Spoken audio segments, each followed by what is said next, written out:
Lagi ngapain nih? Lagi menunggu waktu. Nunggu waktu apa tuh? Mau pembelajaran. Oh, ada ini ya, ada daring ya, ada sesi daring ya. Ada. Yuk makan yuk. Bu Amal lagi apa? Lagi menulis catatan perkembangan anak. Oh, ditulis satu-satu ya, Bu? Iya, biar gak lupa. Oke. Oke. Oke. Kenalan dong. Namanya siapa? Halo. Nama aku Dede Siti Rohimah. Boleh dipanggil Desit. Oke, Ya, Bu Desit. Iya, Desit. Bu Desit orang mana sih? Orang Tasik. Orang Tasik. Nah, ini siapa ini?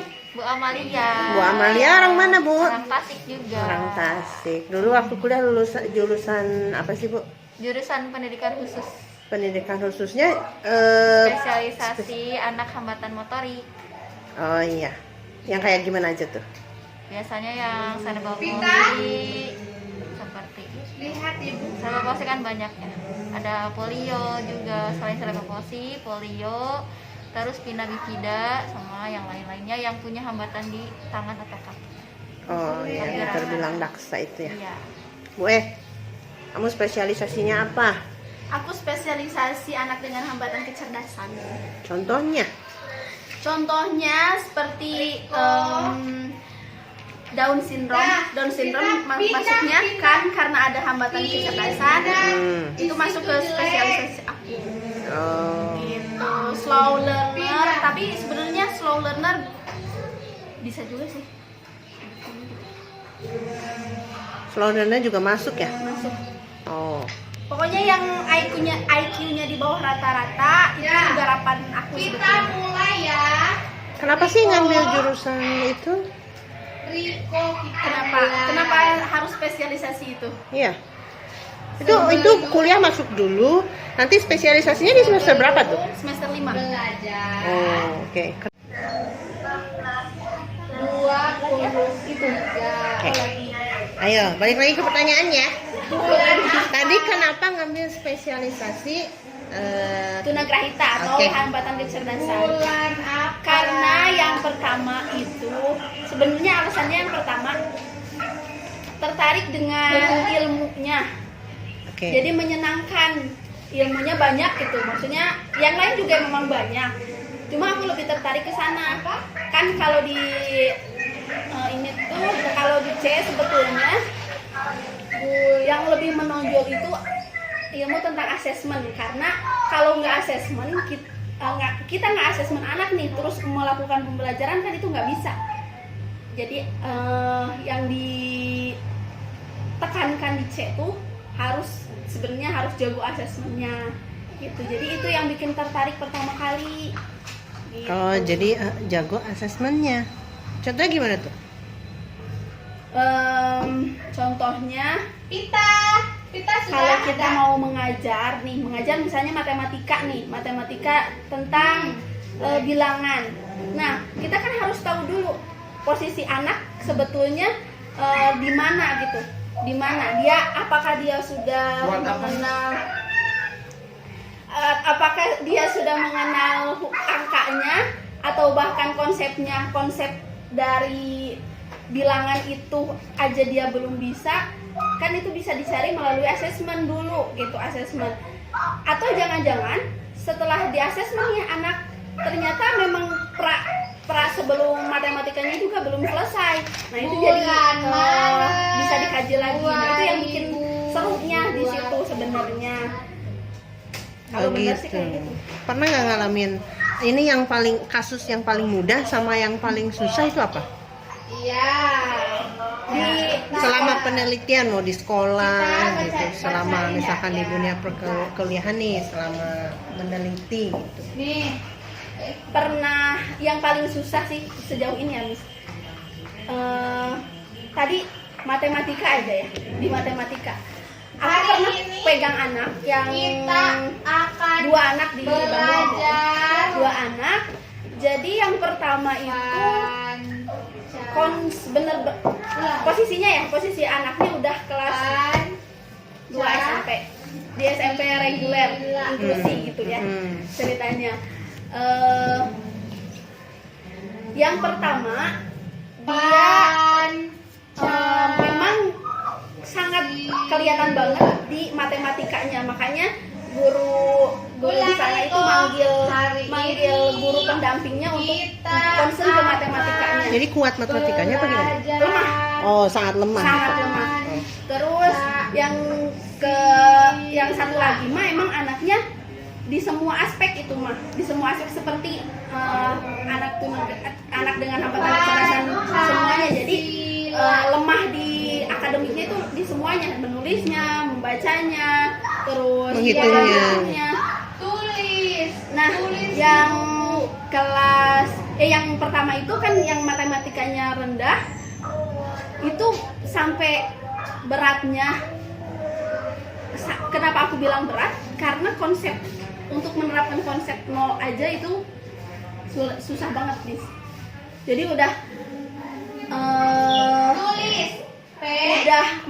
pelajarannya udah jauh gitu ya.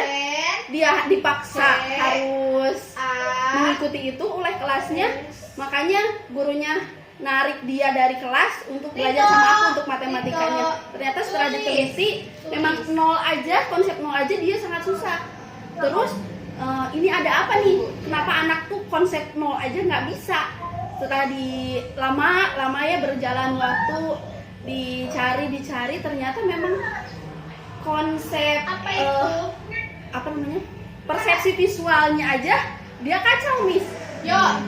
Dia segitiga yang bentuk-bentuk itu untuk mencocokkan untuk mengelompokkan dia bisa, tapi untuk meniru membentuk misalnya membentuk segitiga itu sangat susah, nggak bisa. Jadi bentuknya bukan segitiga, dia malah ke sini, kemana punya itu. Nah, itu untuk supaya dia paham, itu tips dan triknya harus gimana ya orang tua? Kalau menurut aku ya, supaya bisa menuju ke tadi, supaya bisa matematikanya bisa gitu, digarap dulu yang sebelumnya, Miss, yang pra berhitungnya, seperti kan ada klasifikasi, ada plan menulis tuh pra matematika tuh ada mengelompokkan, terus nanti sampai apa ya, aku lupa. Berarti harus diulang dong. Iya. Jadi konsep dasarnya. Konsep dasarnya harus dibenerin dulu, karena kalau nggak gitu itu nggak bisa, Miss. Maksudnya sejauh ini ya nggak bisa dipaksa. Kalau itu meskipun memang posisinya dia udah kayak ya nggak memungkinkan, udah jauh banget kan, udah SMP. Iya, secara usia. Secara usia mah, tapi memang harus digarapnya harus ya balik ke Balik awal lagi ke ya. awal. Bukan berarti ada konsep yang hilang. ya. Ada konsep yang dia emang nggak ngerti dari awal. Iya. Oh. Nah, ada nggak terapi misalkan atau kegiatan yang bisa dilakukan orang tua kalau nih misalkan punya anak yang memang grahita ya, ada nggak yang terapi ini bisa loh dilakukan di rumah gitu? Terapi ya. Kalau nggak kegiatan apa untuk ngasah supaya otaknya itu, maksudnya konsepnya itu untuk menangkap konsepnya gampang gitu. Aku nggak ngerti ya, Miss, nggak terlalu ngerti kalau terapi karena nggak belajar itu. Tapi kalau kegiatan-kegiatan yang biasanya bisa dilakukan itu kayak apa namanya? Kayak apa nih, Miss? Yang anak-anak dikasih mainan yang merangsang persepsi-persepsi dari mulai sensorinya, kayak gitu, tentang sensori itu bisa dilakukan dari sejak dini. Kayak kan orang tua zaman sekarang kan modern ya, jadi permainan yang diberikan ke anak itu Pancasila mengandung makna, kayak mainan yang buku-buku yang bisa dipegang itu dari kain. Yang dari kain ya. Nah, dari kain. Terus juga selain itu bisa diajarkan mulai dari cara memegang pensil itu buat tunagrahita itu sangat penting. Cara memegang pensil, cara memegang benda-benda, terus merasakan tekstur benda-benda, berbagai tekstur kan, ada yang lembut, ada yang kasar, ada yang kasar sekali gitu. Itu akan sangat membantu sih, akan sangat membantu untuk nanti biar nggak terlalu berat ketika datang ke sekolah gitu. Ketika datang ke sekolah itu bisa dilakukan di rumah. Terus juga itu termasuk buat yang tadi kayak misalkan ini usianya udah besar nih, udah SMP, udah SMA gitu. Itu juga bisa dilakukan lagi. Diulang lagi berarti. Diulang ya? lagi. Sampai kemarin terakhir ketemu kan sebelum kesini tuh. Sebelum kesini memang masih aku pegang gitu. Tulis. Dibawa ke psikologian lagi. Udah pasti memang ini ada hambatan di kecerdasan. Jadi diulang lagi ke konsepnya, jadi dia meraba lagi karena Miss gak bisa membayangkan, susah untuk membayangkannya. Kayak kursi ini, kursi ada empat kakinya. Dia nggak bisa membayangkan kursi kakinya 4 itu gimana gitu. Kalau misalnya kursinya 2, kakinya jadi berapa itu nggak bisa dibayangkan sama dia. Jadi benar-benar diraba lagi gitu, diraba lagi, dibenerin lagi lah pokoknya semua konsep-konsepnya, dari mulai warnanya, dari mulai warna juga suka susah ya kalau untuk anak-anak yang grahita nangkepnya.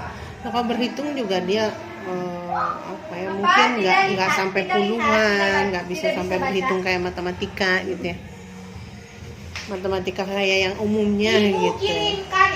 Nah, Bu Desit, ada nggak kira-kira ciri-ciri kalau misalkan buat orang tua nih punya anak dari mulai balita, kelihatan nggak nih dari pertumbuhannya ciri-cirinya apa yang menandakan bahwa anak ini tergolong grahita, tergolong dia punya hambatan kecerdasan gitu. Ya. Oke. Ada hambatan aja gitu ya Miss ya. Oke. Nanti untuk kecerdasan dan lainnya mah harus lewat asesmen harus lewat okay.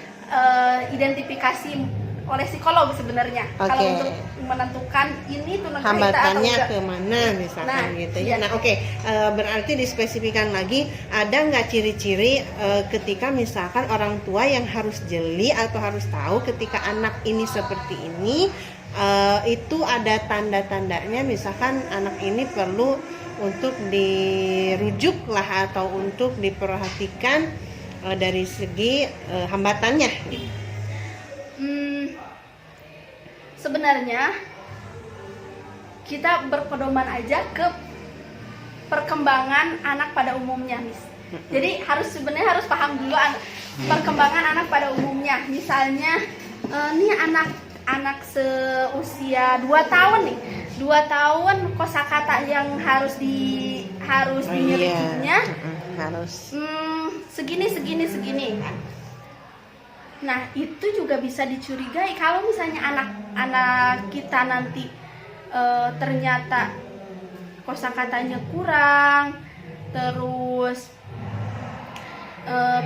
pada usia segitu kosakatanya kurang atau bahkan belum ada, itu harus dicurigai sebetulnya. Dicurigai ada hambatan. Tapi ya untuk hambatan nanti kesananya mah kan harus lewat asesmen. Nah, itu tadi. Berarti dari segi misalkan secara umum contoh anak ini usia merangkak atau usia duduk harus diperhatikan dari baik kan ya. Iya. Misalkan usia jalan, ada yang jalannya misalkan 2 tahun belum jalan, 3 tahun belum jalan, seperti itu ya. Berarti itu orang tua harus mulai responsif. Iya, betul. Berarti ini anak mungkin mengalami hambatan khusus, seperti itu mungkin ya. Iya.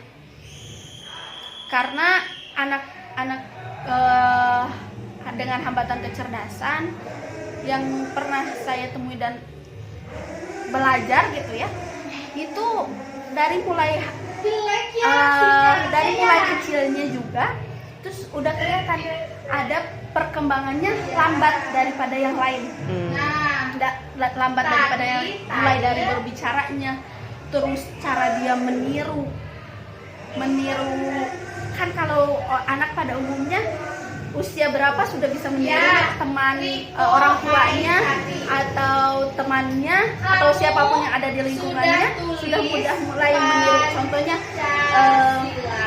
makan atau dia memasukkan makanan ke mulut gitu, terus mungkin kalau perempuan berias melihat ke kaca gitu karena melihat orang tuanya. Nah, untuk anak dengan hambatan kecerdasan biasanya itu sangat sulit, bahkan untuk melakukan hal yang dasar yang biasanya bisa ditiru oleh anak pada umumnya dengan mudah, itu harus diajarkan secara khusus kepada mereka. Gitu. Oke.